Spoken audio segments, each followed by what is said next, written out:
खेल के मैदान से आपको अहम खबर देंगे कि लाहौर में नजम सिटी को दूसरी बार चेयरमैन पीसीबी बनाने का फैसला किया गया है। ज़राए के मुताबिक वज़ीर-ए-आज़म पाकिस्तान शहबाज शरीफ ने नजम सिटी से मुलाकात में इंदिया दे दिया है। लाहौर से आपको अहम खबर दे रहे हैं कि नजम सिटी को दूसरी बार चेयरमैन पीसीबी बनाने का फैसला किया गया है।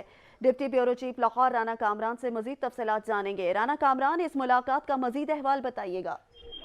हाँ जी बिल्कुल। आज साबिक चेयरमैन पीसीबी नजम सेठी की वज़ीर-ए-आज़म पाकिस्तान नामिया शहबाज शरीफ से मॉडल टाउन में मुलाकात हुई है, जिसमें शहबाज शरीफ ने उनको अंदिया दिया है कि उनको ऑफर किया है कि उनको पीसीबी का चेयरमैन बनाया जाए तो वो अपना ओहदा संभाल लें। इससे पहले रमीज राजा चूंकि पीसीबी के चेयरमैन के तौर पर काम कर रहे हैं, जिनकी हमदर्दियां पाकिस्तान तरीके इंसाफ के साथ थोड़ी सी ज्यादा सवाल की जा रही है, तो आज इम्कान है कि कल तक इम्कान है कि शायद इसका नोटिफिकेशन जारी हो जाए। अभी नोटिफिकेशन जारी नहीं हुआ, अभी सिर्फ पाकिस्तान की तरफ से कहा गया है कि नजम सेठी को कि आप तैयारी करें, आपको चेयरमैन पाकिस्तान क्रिकेट बोर्ड लगाया जा रहा है और देखें कि पाकिस्तान में क्रिकेट का फ्यूचर जो है उसको कैसे बेहतर करना। जो आपने पहले पॉलिसियां जिस तरह आपने दुनिया भर में पाकिस्तान में दोबारा इंटरनेशनल क्रिकेट को बहाल किया था और पाकिस्तान में इंटरनेशनल प्लेयर्स को लेके आए, सारी आपकी काबिलियत। बहुत शुक्रिया राना कामरान, आप तफसीलन आगाह कर रहे थे।